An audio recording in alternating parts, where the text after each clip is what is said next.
Being recorded.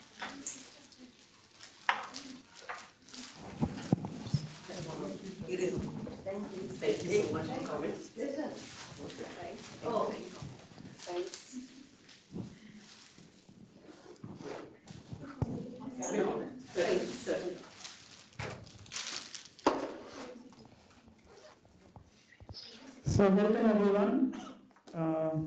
Folks in the WebEx, hopefully you are able to hear us. We are really privileged to have with us Niloofer ji today. So this is ICON, the inclusion and collaboration community in Cisco, within Cisco for the Indians ethnic group. We have been holding this speaker session for more than a year now. We have featured plenty of talks, mostly on technical topics and also on some balanced life kind of topics to improve overall personality. So without much ado, we are already a bit behind. I think our ancient knowledge is already tested, I believe. In terms of waiting, we had some facilities difficulties with the facility, but everything got resolved, and you can see the speaker. She is so unperturbed that itself speaks a lot for the knowledge that she is an embodiment of. Niloofer ji is very proficient in the Sanskrit language. She has studied the ancient scriptures and knowledge, and we are really fortunate to have her with us. She has given us, conducted these kind of sessions all over the world. She has been traveling, and so without much ado, I will probably pass over the mic to the speaker, Niloofer ji. Ma'am. Yeah. Because I have a mic. It is better to use this because. It's loud. It's just echoing a bit. Yeah. Okay. As long as we're able to hear, and I think WebEx also people should be able to hear. I think we should be good. Let's try. Oh, I've never seen anyone being so prepared, so like it's a big surprise that you brought your handy dandy mic with you. I have the block, so where is the record here? Yeah, that's the actually the microphones are all over. Just so that it's clearer. Because that I don't. UHF is connected. Is this better? Guys on WebEx, can you hear us? Yeah, on the WebEx. Is this better? There's some amplification in it? Somebody who is on WebEx, can they say something? Are you able to hear us? Let me check with them. Yes, we can. Yes, we are. Folks on the WebEx, can one of you please let us know if you're able to hear us? Loud and clear? We can hear you, but we can't see the screen. Yourself and speak. We can hear, but we can't see The speaker. It's not very clear. Then I'll use that. Oh, okay. We can only see the audience. We can only see the audience. Oh, you can only see the audience. Okay, all right. Hang on. Okay, they're not able to see her. So we have to camera, you have to turn it around. Yeah, I'm the one. Doesn't want you to turn But Turn it around. No, I mean.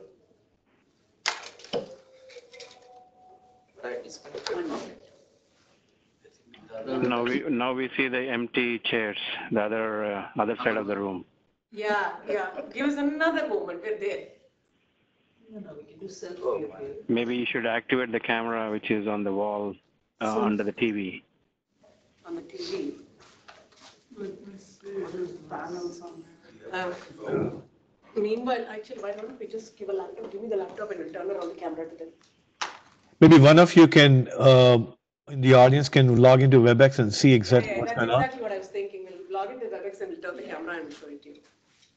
It'll take a few minutes for me, otherwise I can do it. Camera is working. Yeah. These two are working. They're unable to see you. They're not able to see it. Turn the camera to me. I can see. Yeah. Oh, there it is. Okay. Guys, can you see her now? We can see the speaker. Yeah, it's on a different screen. Yes. Okay, that's fine. We'll do the best that we have right We'll now. navigate it through and we'll see, at least we get started, we don't want to delay further. So that screen can be turned off as SJC11 because that's showing you. That's okay. That's okay, yeah. Okay. That is a WebEx, they have to listen. They have They to listen. Okay. So we can begin now. Yeah. Sure. I just need to know how much time. I think for an hour for sure, and then if you, I'm sure the So Q&A you will don't allocate. have, yeah, you don't have to leave the No, I don't think so, I think, yeah. It's booked till 4. 4. Okay, that's good.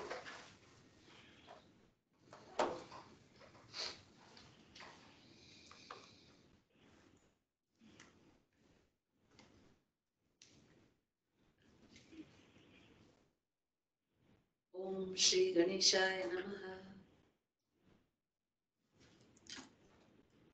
This prayer that we are invoking is for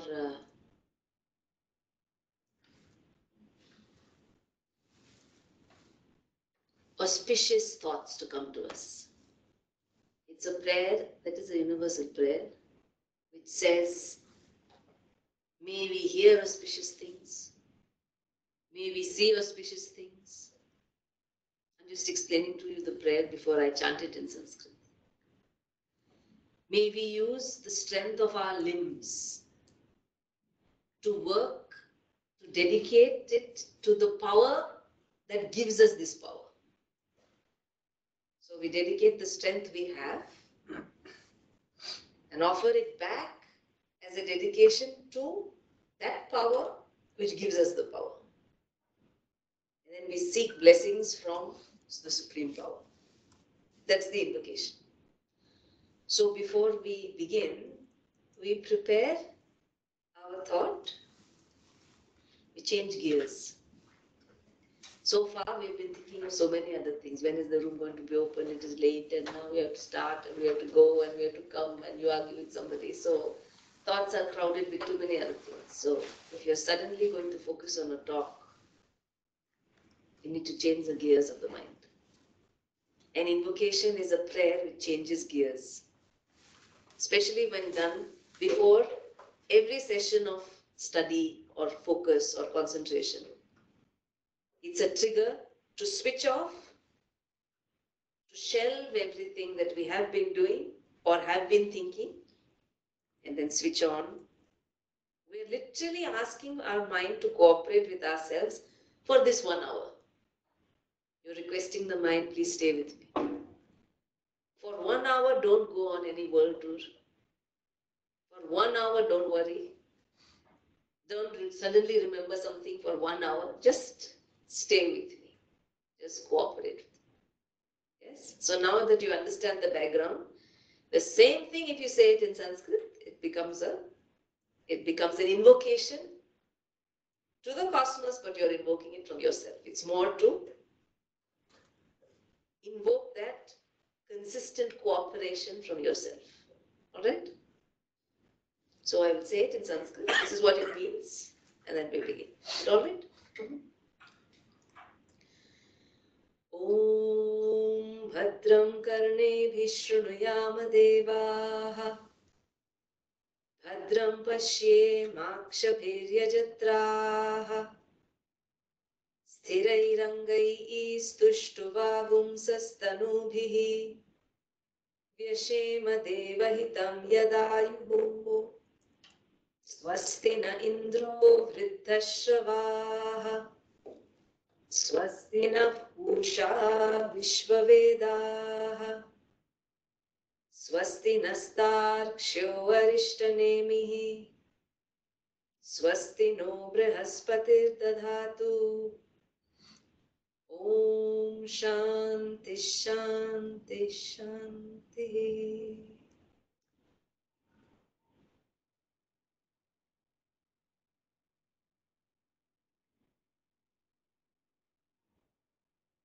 So So the topic we have today is values for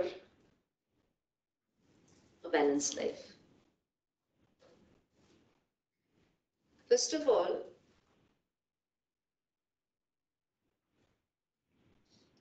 a value is valuable if you know the worth of it. We say values, it's a nice English word. But how valuable is it to you? How worthy is it to you? Everyone likes to talk about values, but it's just a talk. Today we are going to look into really finding out why is a value valuable? Why is any value valuable? Let's make it a universal. Any value. We can pick up any value and talk about it. But the talk is more about why should we value a value? What is the purpose? What am I going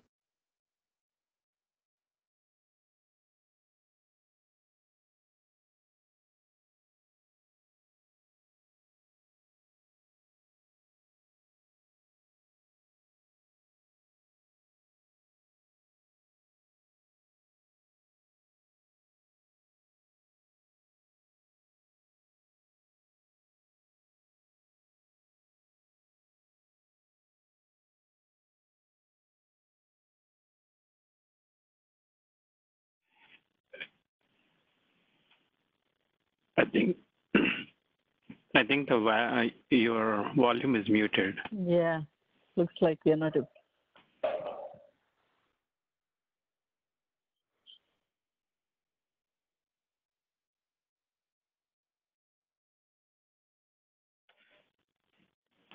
No, we can't hear you. I think the laptop got muted.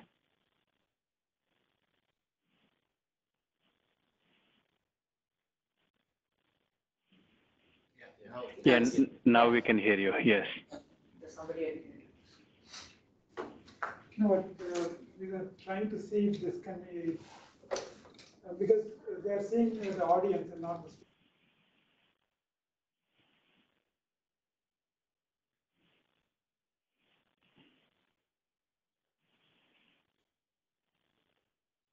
We lost the audio again. And the video too.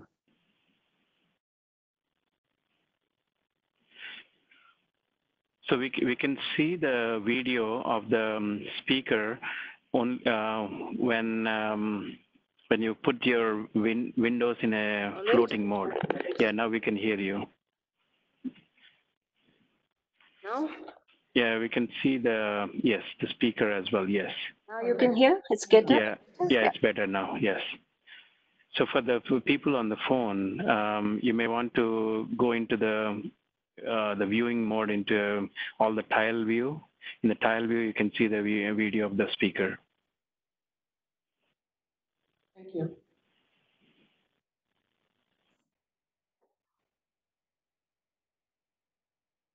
All right, we continue.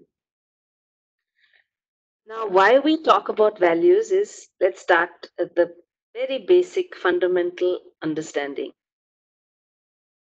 You see, we have a very sophisticated thought system, which no other creature has.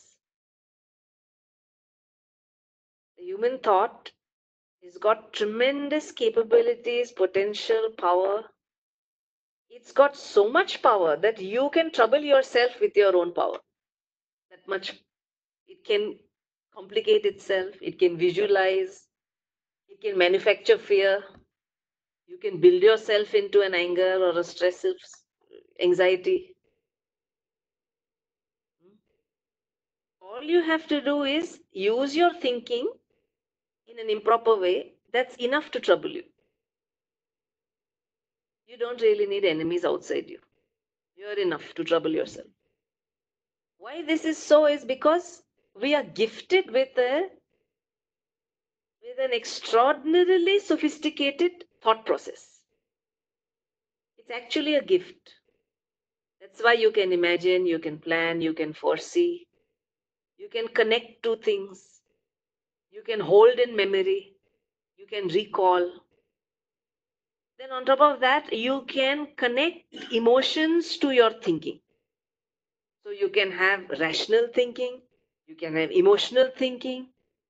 You can have logic. You need not have logic. Right? And then another thing is a very interesting thing. You can have any kind of wishful thinking. There's no boundary to human wishful thinking. Are you all with me?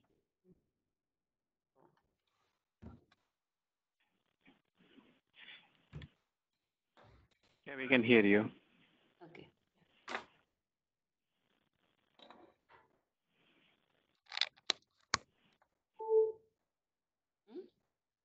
So all kinds of wishful thinking. Now with your wishful thinking, there's nothing right or wrong about it. You please wish. But whatever you wish, whether you know it or not, it forms a big pressure on this system, on the rest of the system, to execute what you wish for. Big pressure. The mind doesn't get affected too much. It's then the other aspects, the body, the physiological functions that have to function out of the pressure of what we think. Whatever we think, it has an influence. Now, what happens is, if you have any sophisticated kind of functioning, the wise thing is to know the laws of how it functions so that you don't rub against the law. You don't make mistakes, you don't hurt yourself, you don't trouble yourself, and you don't trouble others. So, generally, when we have such a sophisticated thought process, there are certain fundamental rules of how to use thought. For some reason, the ancient education system, which spoke about how to use thought, that was forgotten over a long period of time. That was the fundamental part of education system. Now we learn how to use the world for our benefit. We learn everything about the world. We learn mathematics and science and physics and management outside. But the very fundamental is, if you have the most sophisticated thought process, how are you using it? Because how you use it will tell more upon your happiness rather than how much money you make or what name or fame you have or what position you have. Your happiness quotient is not dependent on any of these. It's entirely dependent on how you understand and use your thought process. It's me so far? Therefore, in order to use the thought process appropriately, the subject matter expounds so many laws of thinking. Now, all these laws of thinking, they're all there in the ancient texts. A little bit of them is picked up in the form of modern self-help books that you read. For example, you'll read a book on the law of attraction. Everyone heard? Laws of thought. And you'll find books of how to win friends, influence people, how to think and grow rich, how to think and be healthy. Have you seen the modern self-help books? The ancient texts and the scriptures had the source of all of them. In fact, there's much more. And what we have done is taken a little bit and packaged it very well, but even that is working. It is working. If you read these self-help books sincerely, it will work. But here we have the great grandmother source. Now we are going to look a little bit into the source and see what one aspect has to say about the thought process. And within the thought process, to preserve the thought process, one of the dimensions they will say is you must live by certain values. Now, when you tell a person you must live by certain values, if that person is your child, then the first thing the son will ask the father, why? Father tells the son to tell the truth. Why? Because it's good to tell the truth. No, I don't want to be good. Why? Because if you tell the truth, then you see people will believe you. You will have some credibility. No, I don't want to be credible. Then finally some other force is put. If you don't tell the truth, you will go to hell. I don't believe in any hell. I don't care. That's what the son will say. I don't care. Dad, if I don't tell the truth, I'll make more money. You're not giving me reasons, all this be good, do good. I don't care. I want more money. So I will do what I want and I will make more money. And the father scratches his head. And then he gives up. Let him learn the hard way. But how to explain this? This is how we teach normally. It's good and it's good. You will be. It is to be a good human being and all these things. Now, if you want to tell this young boy, what is the importance? Why exactly truth? One. This is one value. All right. You can use it as any value, but we're taking one. Why is this important? We have to find out that. Now let's look into the different dimensions of why a value is valuable. Right? So let's continue the conversation with the son. Son, why do you want so much money? This is to enjoy. Nobody wants money for money's sake alone. If you want to just to see money around you, you go and be a cashier in a bank.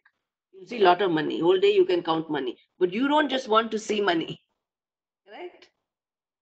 You want to be able to use the money. Why do you use the money? Because I'll be happy. Now you see where he's equated money and happiness. He's made the equation. Because in between he'll say so many things. I can buy a good house.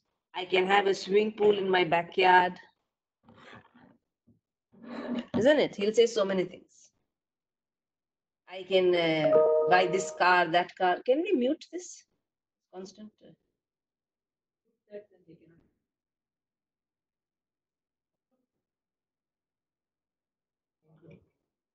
Because it will keep.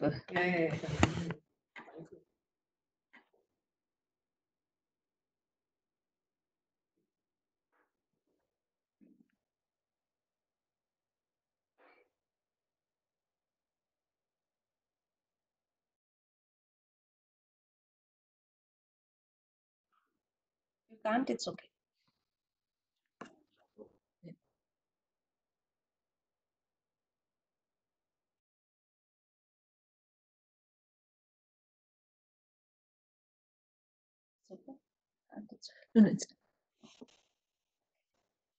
All right. So you see now step by step, you have equated, the son has equated money. I'll buy a big house. I'll buy this car. I can do what I want. I can travel where I want. I can enjoy myself. So then the father says, okay, now we're getting there. So you're equating money to happiness. Now, my job becomes easier. You have made an equation, money is going to give me happiness. Now, my job to prove to you is, if you make money bypassing values, you will get money, but that equation won't work. That's the job to prove. Are you all with me? You'll get a lot of money. But if you're equating it to happiness, that equation, there's a mar, there is a break there. So we have to see how.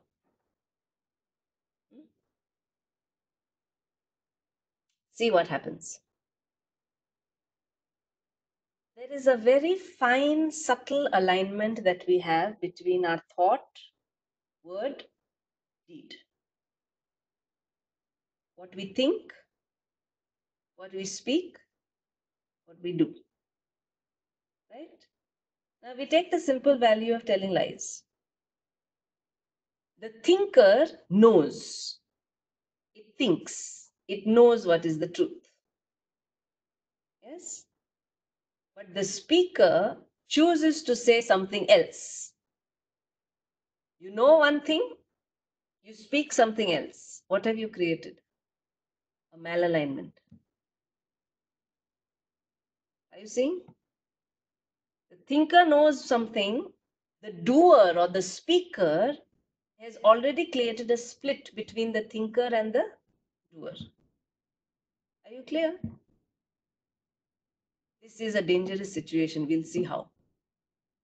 You see, when you tell lies, it may not affect so much, it may not affect anyone else as much as it will bother you. You have to see how. So what have we done? I know one thing, I say something else, I do a third thing. Correct? There can be three different things. I know the truth. Now, knowing you cannot change. What you know, you know. I know this is a mobile. I cannot hope that this should be an apple. Oh, apple is also mobile. I should not think this to be a pineapple. It's a mobile. This is what I know. I can't make that change. We are not talking about imaginative thinking. We are talking about facts. What you know is a fact. Now, when that fact is twisted, is what you call a lie. Why do you lie? More money and less time, more name or fame, more tangible benefit. So you twist it. So you've created a chasm. You've created a divide between what you know, what you speak, and perhaps another malalignment in what you do. Please understand. The thinker-doer split has been created. This is one of the most painful situations a human being can create for himself. Because when this split has created, the thinker-doer split, now this doer, the same doer is also called the enjoyer. In Sanskrit, the word is bhokta, karta, bhokta. Karta, the doer, bhokta, the enjoyer.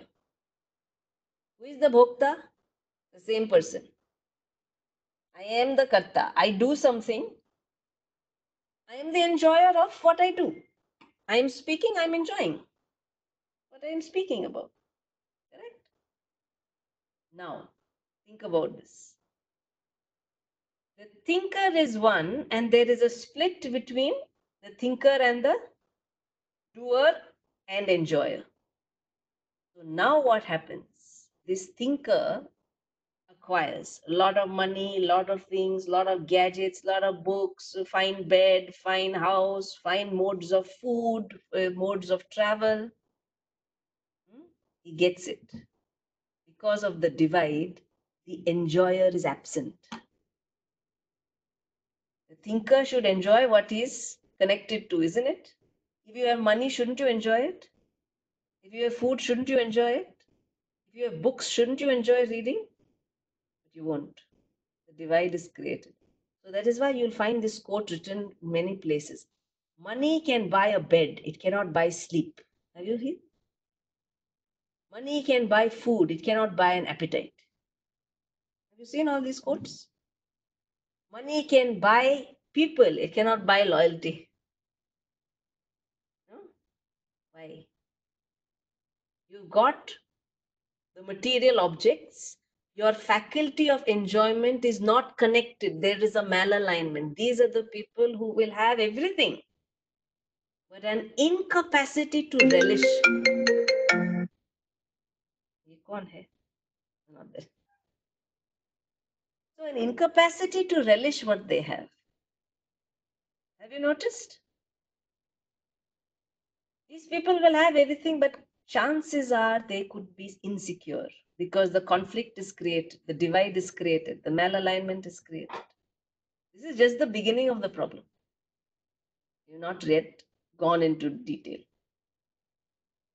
Which means if you're an aligned person, you really don't need too much to be happy. You're just happy. Like a child. A child can play with mud and stones and some bricks. A child really doesn't need too much sophisticated because the child is aligned. Have you noticed children speak what they say, what they think? They say exactly what they think. But that doesn't mean we have to be like that. You have a choice. What you think, you need not speak. You can So, for example, if I don't like you, I can't say, hello, excuse me, I don't like you. But I can keep quiet. Generally, we don't like someone and we say, oh, welcome, so happy to see you. This is a problem. It's a big problem. Because in your head, I can't bear this person. You see, this is a rift. Are you able to understand? People call this a white lie. I do not really know what is so white about it. This is a dangerous thing. Parallelly, you'll find, suppose someone invites you for some program. You don't want to hurt them. Because you don't want to hurt them, you think since you can't go and you don't want to hurt them. So simply fabricate something. So simply say, I would have really liked to come, which is not true. But you see, I have a headache, which is not there. Are you seeing this? Now, why do you do this? Because that person will think, oh, valid reason. She really has a headache, which you don't have. Remember, this doesn't hurt the other person. You are creating havoc for yourself because each time you malalign, you're creating the Grand Canyon between the thinker and the doer. Doer, enjoyer. You put doer hyphen enjoyer. A malaligned person, no matter what you do, what you give them, they cannot be happy. Very difficult. You can give them the happiest people around them, the happiest situation, the best things. You cannot make them happy. Are you seeing this? Conversely, an aligned person, they don't need anything to be happy. They are the cheerful people, joyful people. They will smile for nothing. In fact, you may get irritated. Why are you smiling? What is there to smile? Because they're just happy. They don't have a reason. Because every perception, every thought, everything they see in the world is enough to be joyful. There's so much to be happy about. Malaligned person.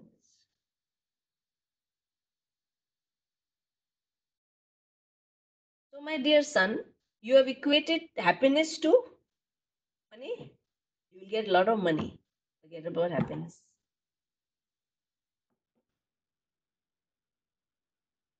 You'll get money, but you'll be a highly conflicted person.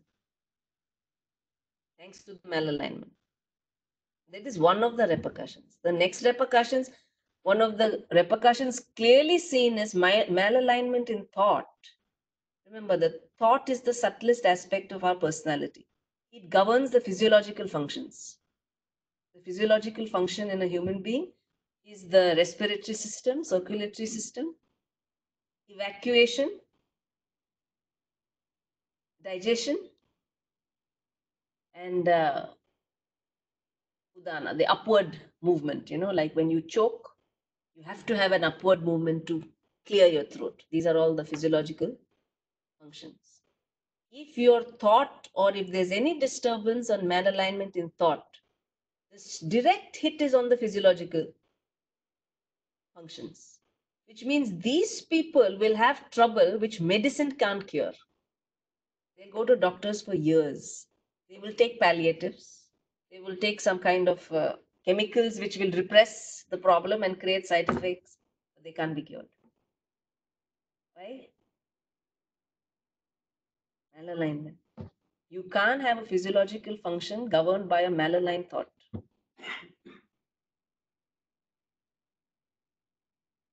In the olden days, the Vaidyas or the doctors, people came to them with symptoms. I have this problem, that problem, that.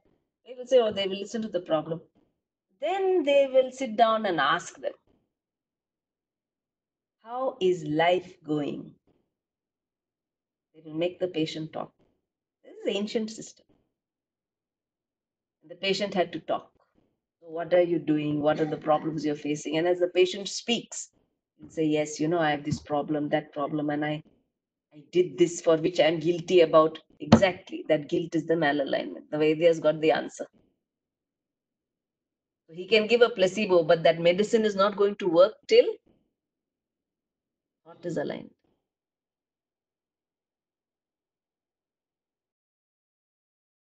So you can have a lot of material things, which is what is the easiest thing to gain in the world. Matter is easy to gain. Matter means objects, very easy. The subtler things are difficult. Actually not difficult. The subtler things we are born with. We have lost it on the way. Every child is aligned. As we grew up, we became malaligned due to various pressures. Somebody says something, you must do this, you must do that. We lost it. We add it to our problems. And when you listen to a talk like this, you are told, just go back to the alignment. Not worth being malaligned.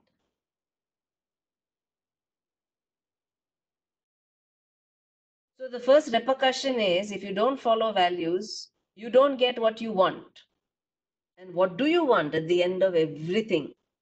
Why do you want money? Why do you want power? Why do you want anything material? It is to be happy. Because you will not trade your happiness. What is the point of having so much wealth if you're not happy? You'd rather give it away. This is one aspect. So such a person will long for peace of mind, will long for some good night's rest. These are the people who will lose sleep, lose appetite, lose health. For what? They don't realize. This is half the problem. So much is clear. Now we look at the other half. The other half is, can anyone tell me now what the problem is, what they've understood as the problem? Just to see if you're getting what I'm speaking about.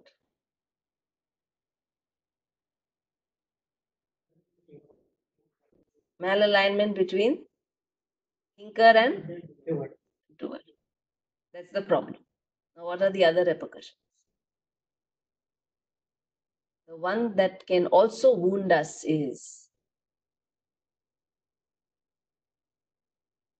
a human being thinks and plans. I want to do this. Simple example. I want to get up half an hour earlier in the morning and I want to whatever, meditate, I want to exercise, I want to do yoga, whatever. You decide. I want to get up and do this. Who thinks this? Thinker. Who has to execute?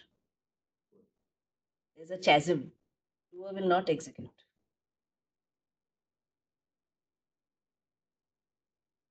Are you with me? Thinker makes big plans. I have to finish this project on time. I will do this. I will do that. I will get up early in the morning. I will spend time on this. Thinker makes big plans. Who has to execute it? The doer. Where is the doer? He's not connected.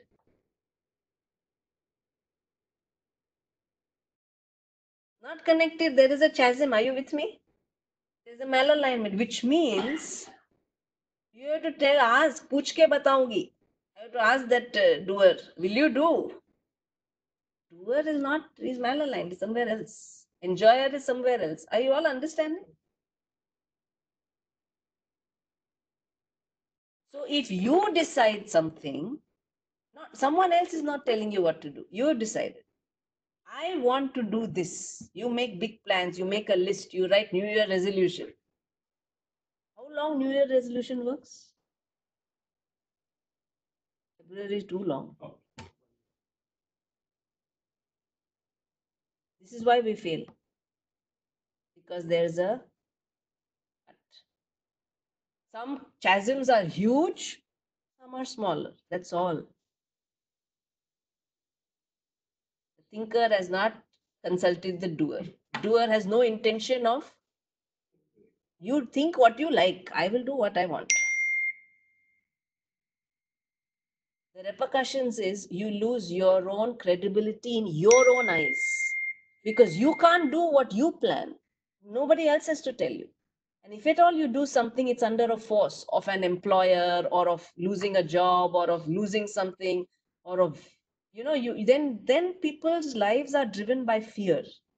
Fear of the law, fear of health, fear of taxes, fear of something or the other. Are you saying this? The most unhealthy way of living if you are driven by fear. But nothing else is available to drive you because you're not listening to yourself. You've made yourself so incapable that you don't listen to yourself.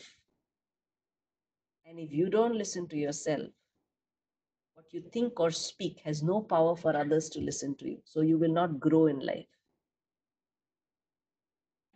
What you want is to grow, isn't it? You want your speech to have power, your thoughts to have power, so that what you think you can execute.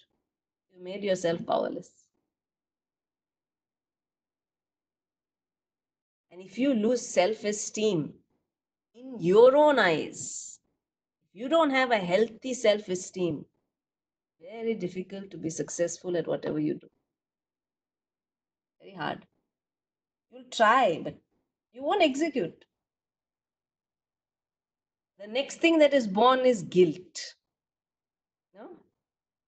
I've been trying for so many years. Can't do it. Why can't you do it? You're supposed to be so intelligent, so creative. Human intelligence is the cream of thought. Why can't we do it?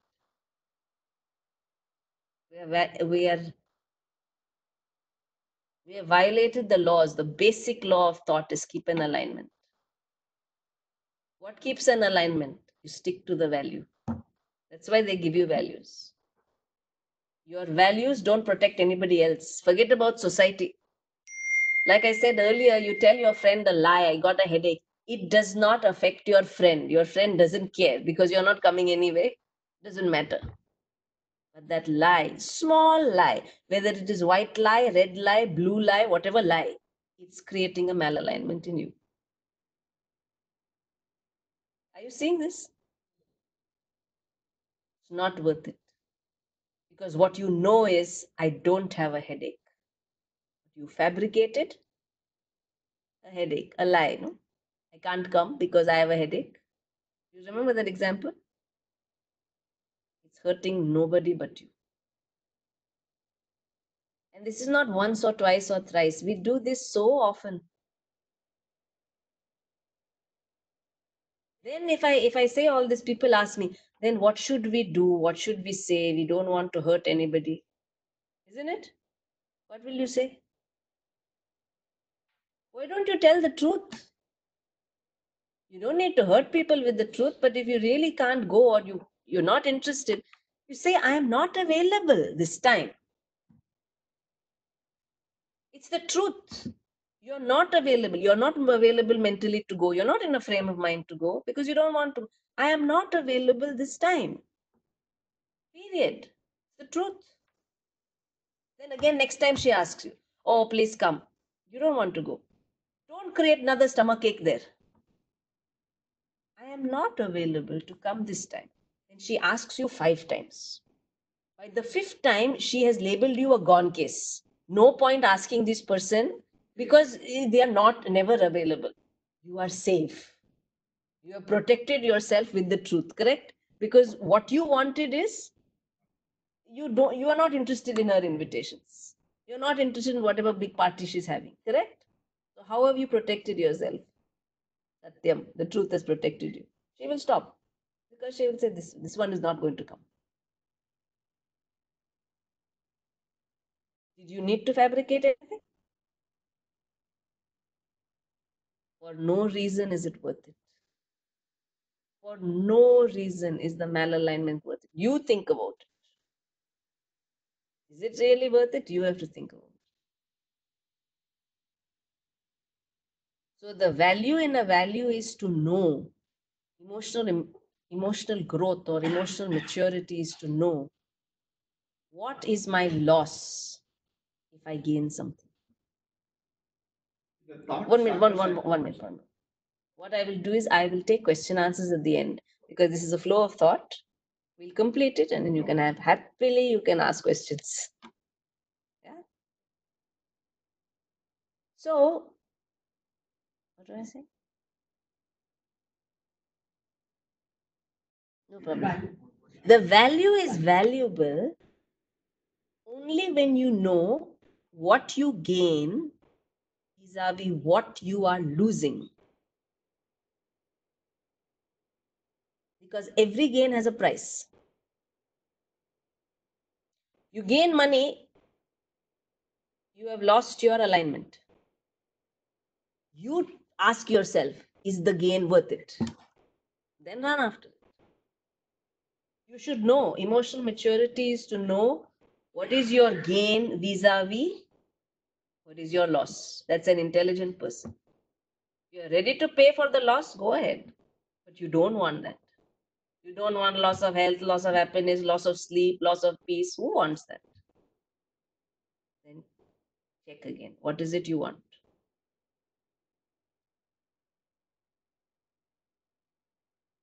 Do you see this?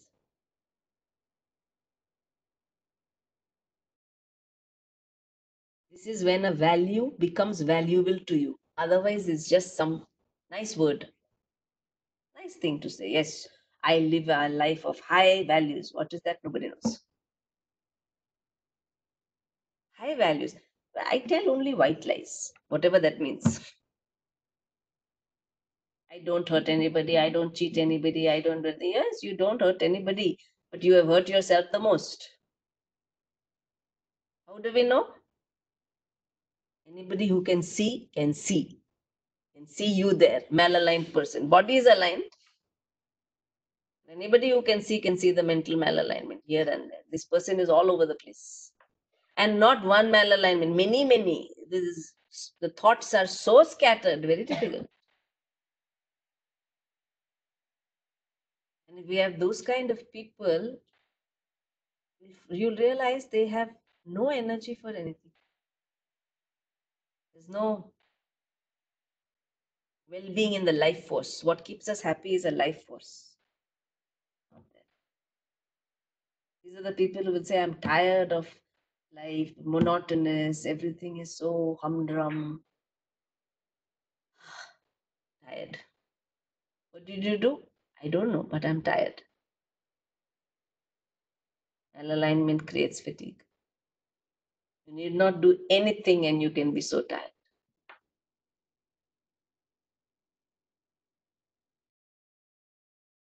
So now you understand. Now you get one broad picture. Yes?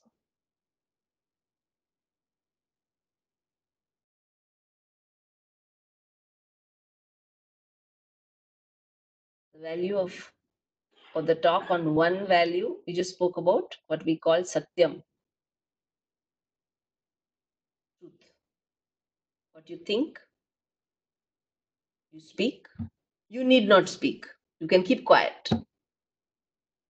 But do not fabricate. Do not twist facts. Not because it's a commandment. It's for you.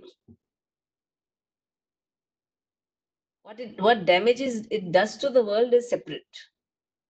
We're just talking about you.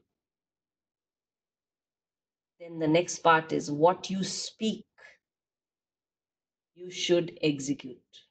Otherwise, don't speak. Very important. A lot of people think speech is free. Say anything and we will do exactly what we want. This is another huge dangerous thing. That's when your speech loses power. Because you said so much, but there's no force backing it to execute what you've done, what you said. These stories you'll find in the epics. They will say, Pran jai, vachan na jai. We'll give our life, but we won't go back on our word. We give in a word, we keep it. This is how much they valued alignment. Because they knew what we want is happiness. We don't want anything else. But between thought and deed, you have this measure of speech where you can choose to keep quiet. You need not speak everything. You need not commit. If you can't do something, don't commit.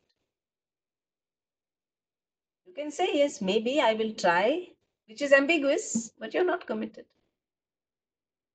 There are many ways of. Which means when you say I'll try, the person is very clear. Whoever's listening to you, the person is not sure. He may do it, it may not do it. You're not committed.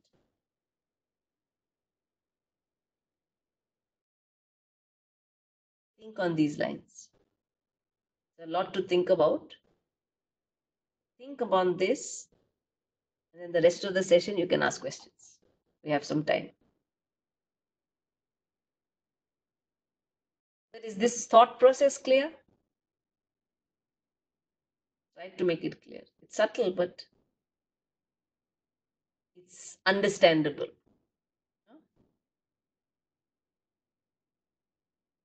The most injurious thing is not being hit physically. The most injurious thing that you alone can do to yourself. The greatest injury doesn't come from others or from the world. It comes when you injure yourself. How? How? You have broken your own arms and legs of alignment. You don't need the world to break our legs. Correct? And then very difficult to fix. You've broken again and again, fractured at so many places. Where can the inner strength come from? Where can the strength of character come from? This person is like a blob of jelly. Or you know that what these children play with? Play-doh. Like that. Where is the strength? To execute, to think, to plan, to live, to be happy. Think about it. So I will conclude with a small concluding prayer, but then you can ask questions after that. The prayer is just saying everything is infinite. Purnam means everything is full, whole, infinite. This knowledge is infinite. What we have got now is one drop of what there is. We are asserting to ourselves, reinforcing to ourselves, someday we'll be able to fathom what that infinite is. Om Purnamadah Purnamidam Purnat Purnamudachyate Purnasya Purnamadaya Purnamevavashishyate. Om Shanti Shanti Shanti. Om Shri Gurubhyo Namaha. Hari Om.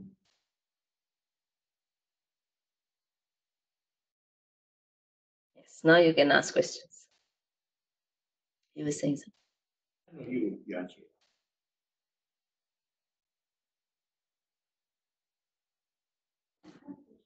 Yes.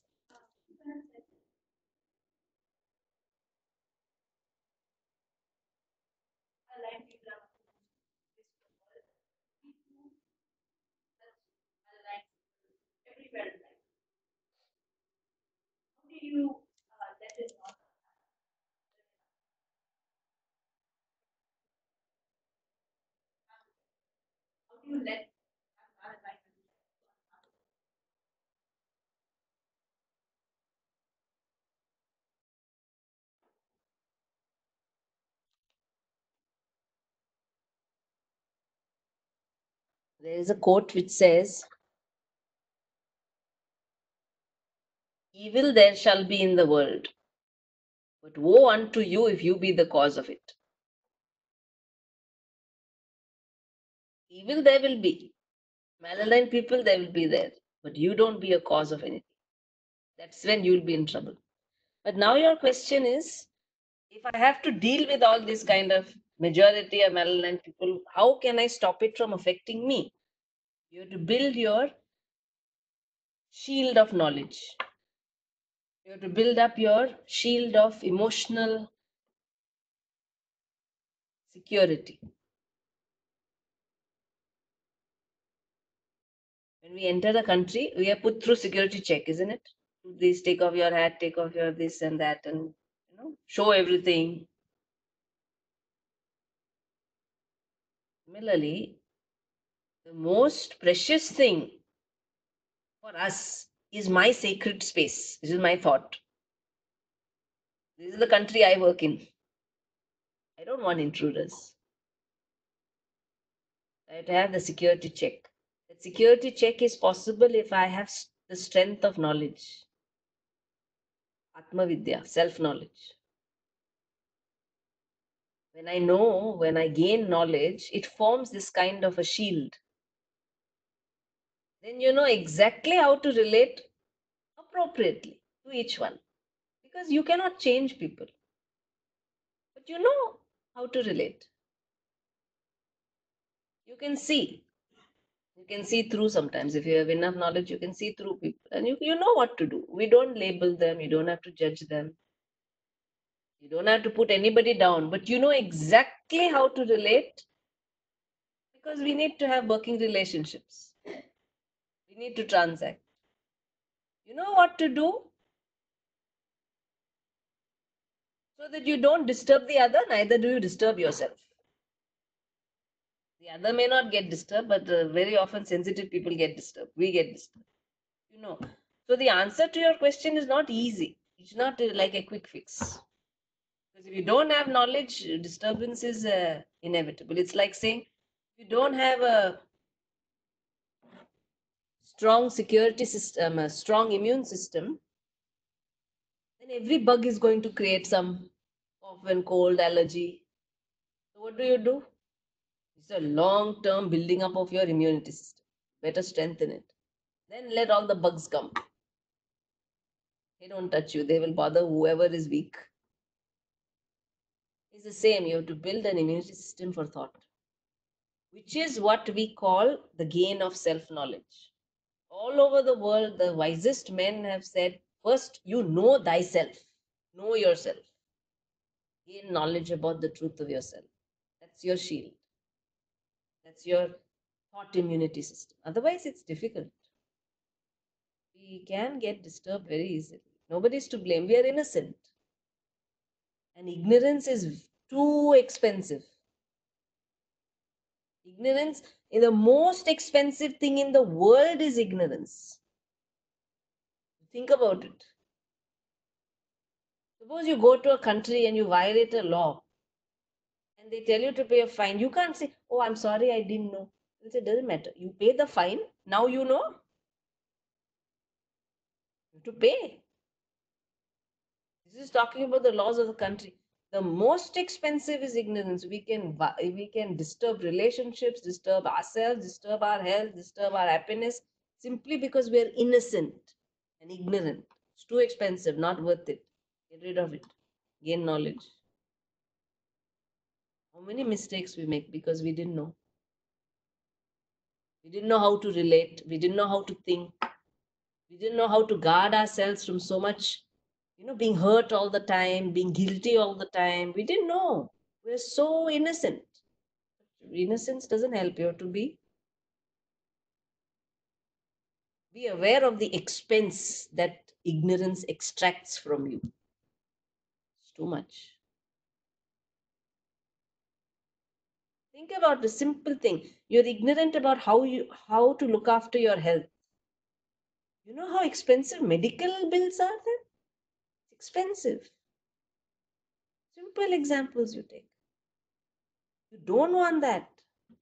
So you better know how to build yourself up. It's too expensive.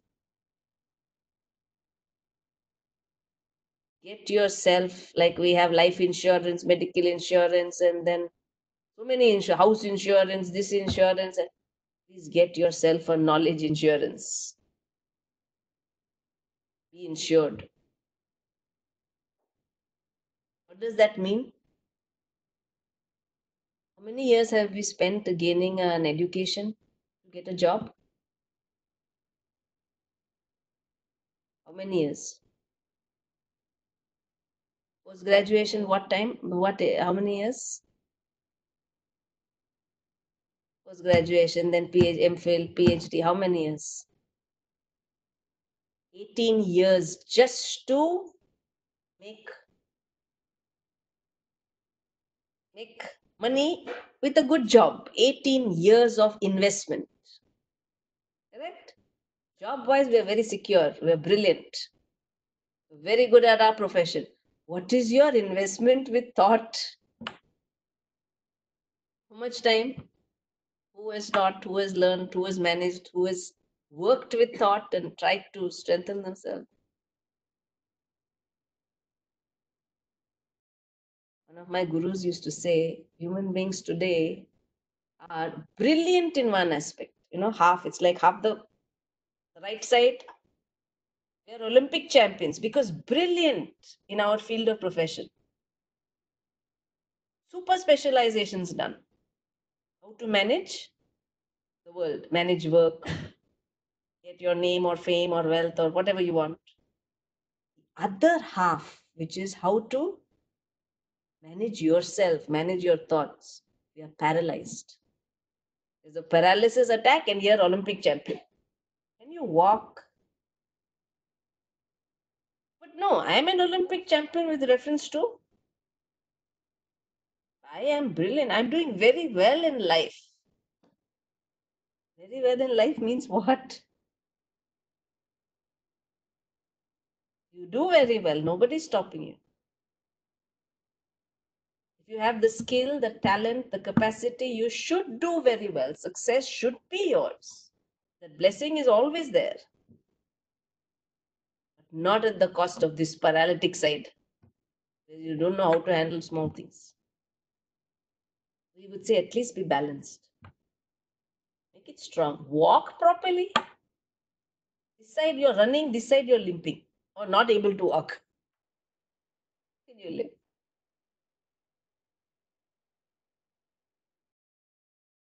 So it's an investment. You spend 18 years for getting a good job. You think about how many years you want to spend to be aligned. You think about it, you make the investment. It's for you. Then some people say, oh, but so many people have just lived their lives. They don't know all this. They have not made. They have just lived their lives, grown old and died. Yes, it's true. Many people live like that. It's also possible. Some good karmas are protecting them. But that doesn't mean that's the way to live.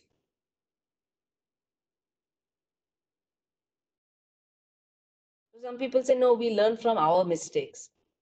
The scriptures say it's too expensive because you have to make the mistake, then you have to suffer so many years, then you have to go through the guilt, then the pain, and then you learn. Too expensive. Why don't you learn from other people's mistakes where the laws are tabulated? You learn and you just protect yourself. Don't waste time.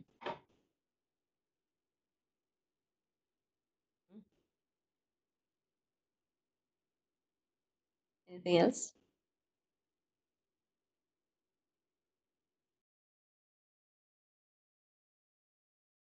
Anybody on the WebEx have any questions? You can type it out. Yeah, I can see. Yes. No one has asked any. I have a question. Please. I think we went over the value and also the thoughts. What would you do when you have a conflict? It says, let me tell the truth, for instance, that it's like, I want to tell the truth, but I also don't want to tell. Why do you not want to tell the truth? The reason should be clear. I don't want to hurt anybody. That's correct. You don't want to hurt anybody. But we are getting hurt.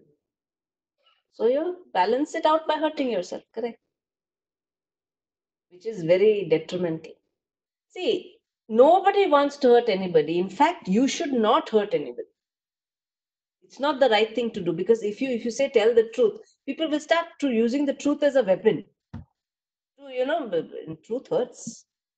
Especially when you want to take revenge or you want to hurt somebody, you just tell them, you have been useless and not got a job for 15 years and you is the fact, is the truth. You don't want to hurt anybody. That's when the knowledge tells us you will have to use your brilliance and your intelligence and creativity to speak Satyam, the truth, but you will have to make it Priyam. Priyam means pleasant. You have no business to hurt anybody. So it is the truth and it is pleasant, but there are other factors also. There's one more factor. So let us say something is a fact and it's the truth and it is pleasant. The typical example is there is you are talking to, for example, a compulsive gambler. And you're giving him the fact, which is the truth. There is a horse race season coming up. Yeah. And on this date, there is a horse race is coming up. It's a fact. It is pleasant. And who are you telling this to? A compulsive gambler. Not good for him. Because it is not hitam. Hitam means it's not beneficial for him. Why are you saying the truth? To hurt? So that he gambles and he'll be in misery. Principle is the same. It is the truth and it is pleasant. Are you with me? You don't speak the truth to hurt anybody. First of all, you can keep quiet. See, that's where we have to use our brilliance. Why are we called human beings? So they're very broad principles. You speak the truth. You make sure you don't hurt anybody. And then third thing, you make sure it's beneficial. If it's not beneficial, keep quiet. Don't need to speak. Do you know, if you conserve your energy like this, your speech begins to have power. People respect you more. You may not have to do anything. That alignment will create a respect for you. Because it exudes a different energy. So you have to find a way of putting it. Find a way of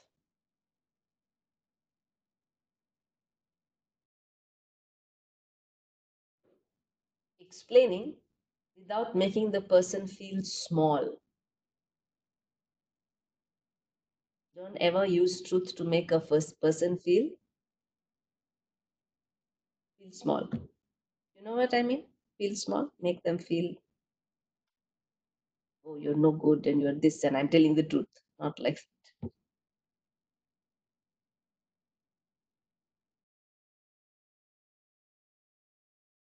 Today, I don't know, in this country it may be different. Today, even today, in India, suppose someone has some terminal disease. Truth is, you have 2 weeks to live. The doctor won't say that. He will not tell that old patient, old gentleman who's got a zest for life, so you have 2 weeks to live. But he won't lie either. He will just say, just go home, eat whatever you want, relax, be happy. That's what they will say, isn't it? They will tell all the relatives, take them home, let him be happy. You won't tell the truth. You have 2 weeks, which is a fact. Just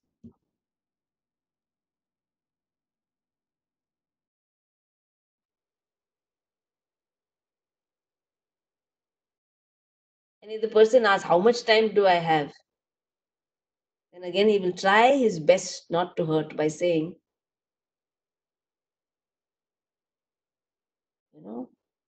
anything is possible. Supreme power, anything is possible. What can I say? I'm only a mortal doctor.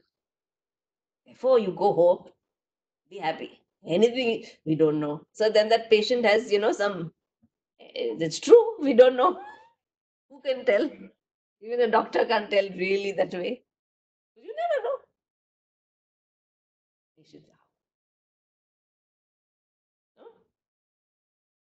This They still do it in India. They do it that way. Here, I don't know. Here, they train you to face the truth. Do they care whether you are hurt or not? No. It's not about care. You are trained to learn to accept the truth here, which is a value in its own way. It's a different way of looking. It's got its own worth. You're not afraid. If you're hurt, then you manage it. Learn to grow over it. Two different systems, nothing right or wrong about both. They're both very beautiful in their own way. We don't look upon each as, all right. Even then, they put it well. Even here, if they tell you, they will.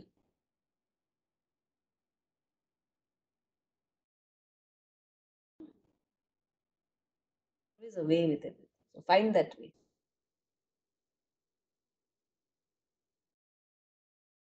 If you say, I can't find that way, consult somebody, elder or a guru or a teacher or someone who will help you find that way. There's always a way. Doesn't occur to this intellect.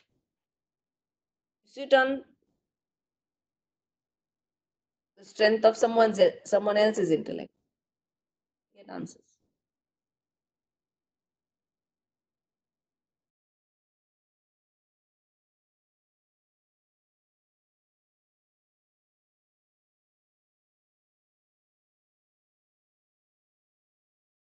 You know what actually the question is? From what I can fathom, we want to try and please everyone all the time. Correct? Yes? Yes. Yes, that is the question. The question is not so much about this. Yes. See? That is our weakness.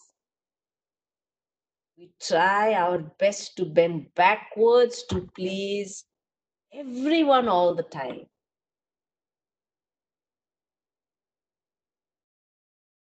Now, that doesn't mean we should hurt people, but know for sure it is not possible to please everyone all the time.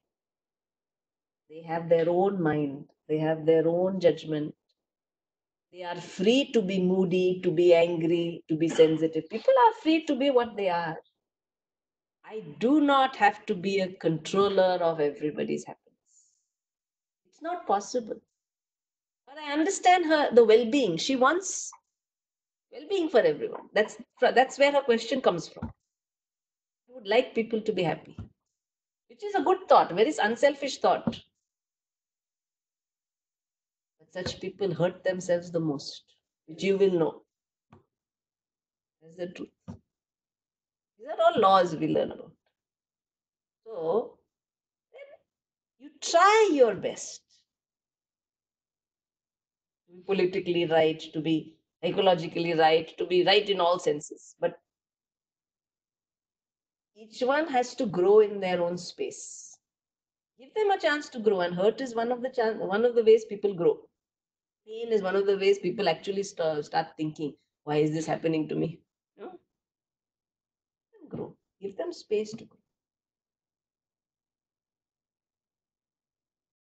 We need not be a commander in charge for everybody's happiness.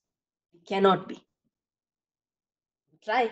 You can try for years. It won't work. Do what ought to be done. That's all. Do what is appropriate. That's all. Let them grow. That is your actual question.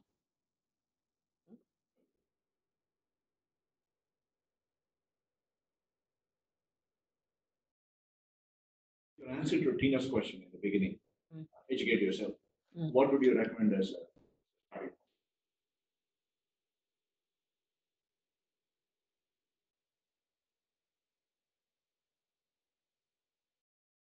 point? Just for this, yeah. Okay. Maybe you can repeat the question. The question is, what would you recommend Starting point. as a starting point for self-education, self-knowledge? self-knowledge. It's called Atma Vidya in Sanskrit. It's technical. Therefore, like any other technical subject, one can't study it on one's own. Like you can't study engineering on your own or medicine on your own. You need a system to educate you. You need a systematic understanding. More important, you need a space to clarify your questions. That's important. If you don't understand, it's okay. If you misunderstand, that's the problem.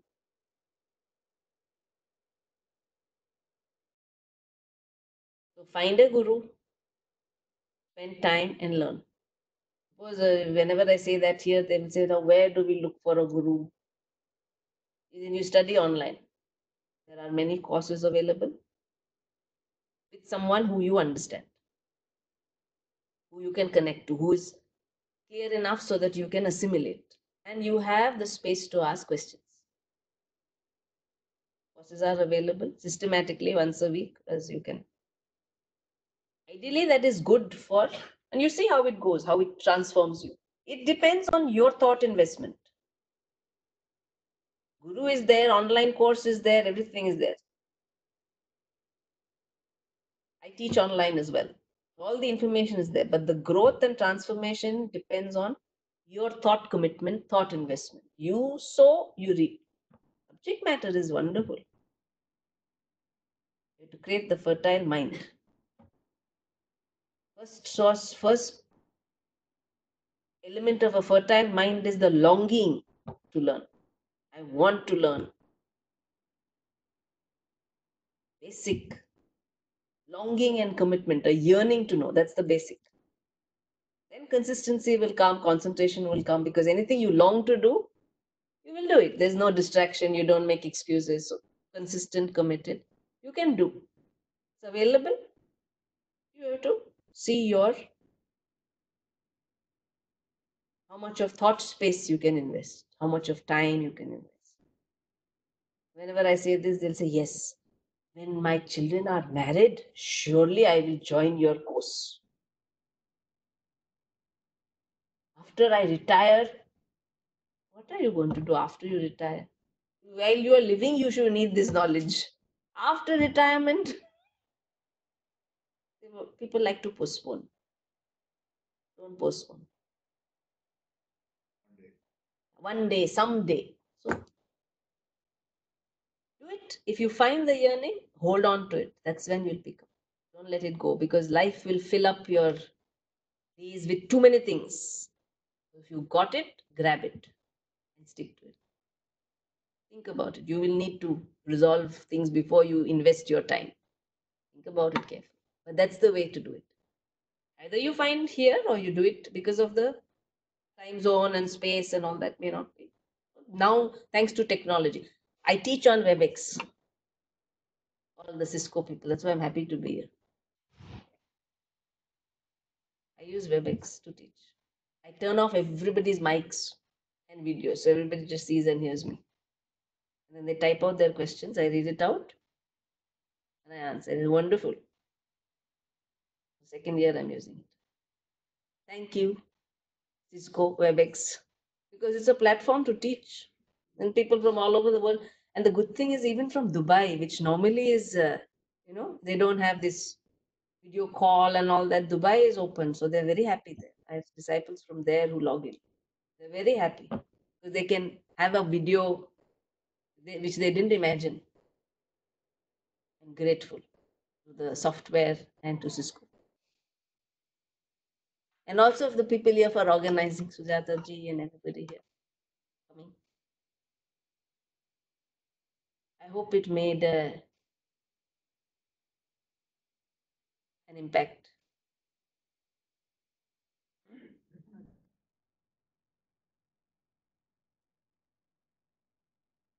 All right. If you have more questions, you can, but Sujata ji says this has to close or something. Otherwise, I'm there if you have any questions. You can take them offline, I think. Okay, you have to go. Thank you very much, all the people. Thank you folks on the WebEx, and Thank you, Sujataji, particularly for introducing the speaker to us. Probably we will take some of our contact details and then email them out to folks who will be interested in future. Thank you very much. So we'll end the meeting here. We can please join us for a talk or two.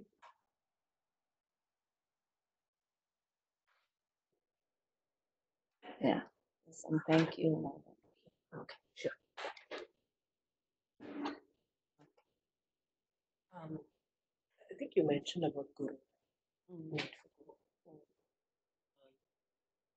I've been looking for Gurus. I do. How do you know that this is the Guru who's actually going to help me to understand? You will know because they will connect. You will know. Don't look at the length of beard. Oh, and how many nothing. mala. I'm not even. You will know. If they can sense your thinking, you will. Oh, yeah, Don't yeah. look for the something. If you want, you start learning. Even if I'm it's not online, evaluating it, yeah, you're right. even I think I online, should yeah. just let it begin. go. Let it